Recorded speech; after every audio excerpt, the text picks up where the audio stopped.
Bueno, pues efectivamente, yo voy a presentaros a Sebastián Vázquez, ¿eh? Sebastián Vázquez cumple con creces esa palabra, ¿no?, de sabio, ¿no? Para mí es una persona muy entrañable, muy cercana. Y bueno, quiero contextualizarlo, ¿no? Es una persona que lleva vinculado al mundo del libro prácticamente 30 años, ¿no? Ha sido más de 20 años editor en Arca de Sabiduría, ¿no? Una editorial interesada fundamentalmente en textos filosóficos clásicos y culturas antiguas, ¿no?, y religiones fundamentalmente de Oriente. Ha participado en programas de radio, en televisión, y actualmente imparte regularmente seminarios y conferencias, y desde hace unos años está organizando viajes a Egipto, ¿no? Es una de sus grandes pasiones, ¿no?, la cultura y religión de Egipto. Yo tengo la oportunidad de estar en tres ocasiones, si no me equivoco, con él en Egipto, y recomiendo a todo el mundo que conozca esa cultura y esa religión con personas que conocen aquella maravilla, ¿no? Así es que solamente citar por último que es autor de unos 14 libros, que creo que está ahora en proceso de escribir alguno más. Y sin más, Sebastián, te cedo la palabra para que nos hables un poco al respecto del tema que estamos abordando hoy, ¿no? Un poco cuál es la visión que tú ves del ser humano, ¿no?, en relación con el mundo, con la ecología, con el medio ambiente a lo largo de la historia. Así que, sin más, Sebastián. Bueno, gracias David, se nota que es amigo, ¿verdad? Eh, bueno, quería también felicitar, ¿no?, por esta iniciativa que sinceramente desconocía. Me habló David de ello, y me parece una iniciativa, pues sobre todo cuando yo oigo la palabra futuro, cuando oigo eso y oigo educación, oigo niños, ya me parece una construcción, ¿no?, de cara a un mañana. Yo ya tengo también mi edad, tengo 67 años y soy de los que simplemente por el tránsito de la vida te das cuenta que la climatología ha cambiado, ¿no? Simplemente por mera observación. De todas maneras, a partir sobre todo de la Revolución Francesa, de industrialización, etcétera, etcétera, los contextos económicos, sociales, vitales y culturales en estos últimos tiempos han variado y muy deprisa, y muy deprisa. Todo esto que ha hecho que hayan quedado cosas atrás que no merecían la pena, otras en cambio sí, y nos ha puesto delante un futuro que es tan distinto que es lo que cuesta gestionar. Yo creo que con respecto a este cambio climático, a mí me parece lo más importante, independientemente de que puedan variar unos grados aquí o allá, el hecho que tomar, a pesar de que utilizamos ahora ordenadores, móviles, coches, etcétera, etcétera, volver a recordar que comemos de la tierra, simplemente comemos de la tierra, comemos y bebemos agua de los manantiales y necesitamos un aire puro para respirar. Es decir, la vida está condicionada intrínsecamente a una serie de factores y una serie de factores que además no son sustituibles. Es decir, actualmente no podemos respirar otra cosa que no sea oxígeno. No podemos. Es así de fácil. Ir comiendo o granos o verduras, frutas, animales, etcétera, etcétera. Y lo tercero, me parece que sobre este tema que me parece tan obvio, el respeto a aquello que te da de comer y el respeto a lo que te integra en la vida y te hace viviente, este es un término muy bonito de los egipcios, el concepto de aquello que está viviente, me parece que queda una labor, que esta labor es la que he oído hablar tanto a Monse como ahora a Carmen, que es educación. Educación, educación, educación, de cara al futuro.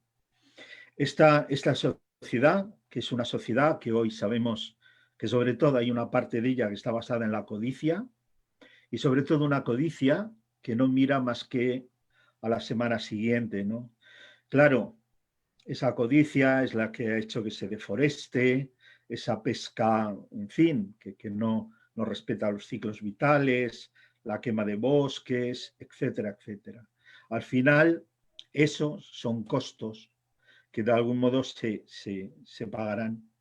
Yo creo que toda concienciación, tanto presente, pero sobre todo al futuro, sobre todo a los niños, a los jóvenes. Y una última cosa que he oído la palabra femenina, ¿no? Yo, como dice David, bueno, pues he viajado mucho a Egipto, conozco culturas de Oriente, ¿no? Como todo el mundo sabe, la situación de la mujer allí es distinta, es muy distinta. Y esa es la verdad, ¿eh? Pero en Egipto son ya más de 100 millones de personas, ¿no? Y además una población, por ejemplo, de muchachos, muchachas jóvenes tremenda, ¿no? Yo creo que si hay futuro está en manos de las mujeres, no hay más. De los niños y de las mujeres. No ya de las mujeres de aquí, que ya han demostrado que son capaces de todo, de cualquier cosa, tal y como podía hacer cualquier hombre. Pero hay muchas mujeres en otros lados, en otras culturas, en donde incluso a lo mejor estudiar básicamente les es muy difícil, ¿no? Entonces yo creo que educación, eh, apoyar, ¿no?, a la mujer en cualquier ámbito, en cualquier orden. Y por último, el hecho de intentar aplicar el sentido común de que esto es lo que nos da de comer, el respeto a la tierra, pues ya sería un logro muy alto. Y bueno, dar las gracias a David, ¿no?, por invitarme y bueno, a todos por haberos conocido. Muy bien, Sebastián, muchísimas gracias por tus palabras. Yo te quería hacer un par de preguntas, si me lo permites. Uh -huh. En primer lugar, me gustaría que reflexionáramos, me gustaría escucharte, ¿cuándo se produce esa ruptura de la cual estábamos hablando entre el hombre y la naturaleza, ¿no? Porque en muchas ocasiones escuchamos eso de, bueno, me voy al campo, ¿no? Voy a ver la naturaleza, así como si no viviéramos en la naturaleza todos los días, o como si fuéramos algo diferente de la naturaleza. ¿Cuándo se produce esa ruptura?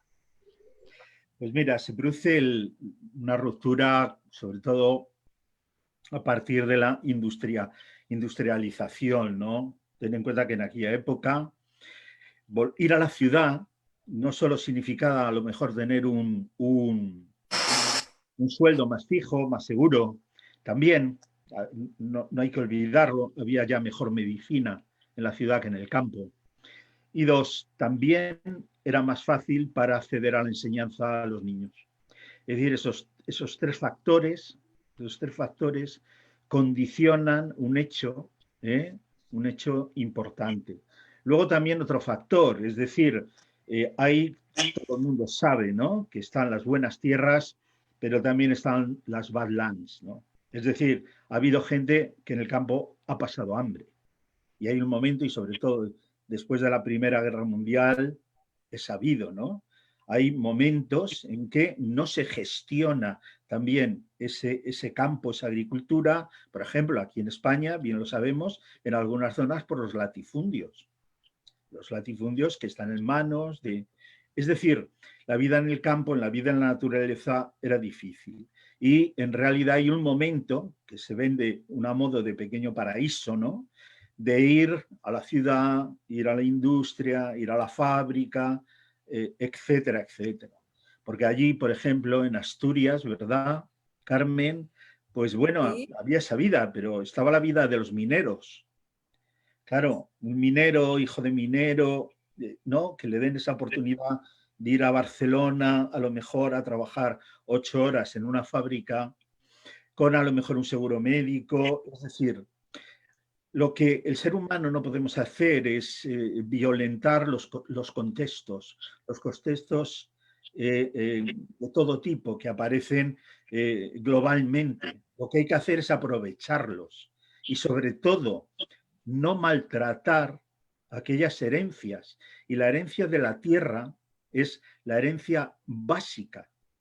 es la herencia básica. Por eso cualquier movimiento de este tipo, esa desconexión, efectivamente, pues se produce sobre todo en esa época. Y se da la paradoja de que ya en los años 80, pues por lo menos aquí en Madrid, pues se les llevaba a los niños a granjas, escuelas, a que vieran una oveja o un pollo. Y algo increíble, algo absolutamente increíble. Pero sí, es la revolución industrial. Hay un antes y un después, como sabemos, ¿no? Pero sociológicamente va por ahí los tiros. Y también nos has hablado de la importancia de la mujer en el cambio de era, ¿no? El cambio que estábamos viviendo. A mí, igual que a ti, me apasiona la cultura egipcia. A mí me gustaría que nos hablases un poco de cuál era el papel de la mujer en aquella época, ¿no? Completamente diferente a la que es ahora, ¿no? Sí, sí, completamente diferente. Es decir, el estatus de la mujer, sobre todo en Oriente, que es del cual todos bebimos o bebemos, una herencia cultural, tiene dos entornos. Los pueblos nómadas, donde la concepción de la mujer es un poco la actual. La mujer es una moneda de cambio, los pueblos nómadas, o ya en las primeras urbes, en las primeras sociedades ya asentadas, como es el antiguo Egipto o Grecia. Es decir, ahí ya el modelo es completamente diferente. Ten en cuenta que para esas sociedades del desierto, que eran clanes que se movían de un lado a otro, una forma de garantizar que no hubiera guerra, ¿no? Te cambio estas ovejas, por todo esto, era casamientos, eran a través de casamientos muy jóvenes, ¿no? Se comprometían así dos clanes. Para que ese casamiento se produjera, se exigía, y esto todavía pasa en algunos lugares, por ejemplo, del norte de Níger, de otros lugares, que ella fuera virgen, que no tenía un componente sexual. Lo que se pedía es que no hubiera tenido hijos antes, que no lo dejara en su antiguo clan, sino que ella como madre se incorporara al clan nuevo. Todo eso, como bien sabes, deriva en esos usos y costumbres preislámicos, etcétera, etcétera. Pero la sociedad, la presencia de la mujer en todas ya las culturas, ¿no? Ya sobre todo en el cristianismo, pero bueno, tenemos en Roma la matrona, y por ejemplo, en Egipto, las administradoras, por ejemplo, los hombres hacían el campo y las labores de casa. Por ejemplo, el comercio estaba en manos de las mujeres y no existía el matrimonio tal y como lo conocemos, ¿no? En fin, una serie de elementos sociales que son muy diferentes. Pero claro, en estas ciudades se comía. En Tebas se comía, en Memphis se comía. Esos pueblos errantes, ¿no? Esos pueblos muchas veces era muy difícil. Y esa figura de la mujer es la que queda instalada en las culturas preislámicas y sobre todo en ciertos países de Oriente, como bien sabes, por ejemplo, en la India, donde ya una mujer que sea de las castas inferiores, calcula cómo lo lleva. Así es, así es. Oye, y respecto a los más pequeños, ¿cómo les inculcamos ese volver a entender que somos tierra, ¿no? Has usado palabras, expresiones como viviente, ¿no? Como respetar justamente aquello de lo que nos nutrimos porque dependemos de lo que comemos, de lo que bebemos y del aire que respiramos, ¿no? ¿Cómo introducirlos a ellos y romper esa desconexión? Primero, yo creo que a través de los gestos, ¿no? Es decir, sobre todo en el niño, como se sabe, dicen los educaderos, el gesto crea costumbre, ¿no? Es decir, el niño que tire la botella a la papelera, ¿no? El primer gesto. Y luego entendiéndolo en un sentido profundo, no desde la perspectiva religiosa, sino más bien filosófica, sino la sacralidad de la vida. Es decir, ahora lo que todos compartimos es la vida. y en la vida hay un elemento de esa sacralidad entendido, como lo entendían, por ejemplo, los griegos, en la concepción de dignidad, en la concepción sobre todo de dignidad, ¿no? De esa posición de nobleza, de belleza, incluso estético, etcétera, etcétera. Todo eso, yo creo que a los niños se les puede enseñar y transmitir y aplicarles, un niño lo entiende muy bien, el sentido común. O sea, el plástico no se come, todos lo sabemos. Esas islas de plástico que dicen que hay en los mares, ¿verdad? Que todavía, eso no se come, sabemos que eso no se come, las latas no se comen, sabemos lo que se come, eso no se come. Entonces, empezando por esas cosas tan sencillas, yo creo que es el futuro y el respeto, pero claro, eso ya forma parte de otra cosa que también hay un momento que se pierden los valores, ¿no? Hoy no se estudia filosofía, lo sabes, ¿no? No se estudia, ¿no? La virtus, la famosa virtus, no se estudia. Hoy se ha perdido esos valores, ¿no? Si Sócrates levantara la cabeza. Muy bien, Sebastián. Pues oye, muchísimas gracias por compartir con nosotros tu conocimiento, muchísimas gracias por tu amabilidad de compartir este rato A con todos nosotros. Y gracias. simplemente decir a las personas que nos están viendo que si queréis seguir a Sebastián, tiene un blog que se llama Tradición Original, ¿verdad? Tradicionoriginal.com. Sí. Así es que ahí podréis leer sus reflexiones, todo lo que escribe y, en fin, como veis, una persona que merece la pena ser escuchado. Muchísimas gracias, Sebastián. Gracias, amigo.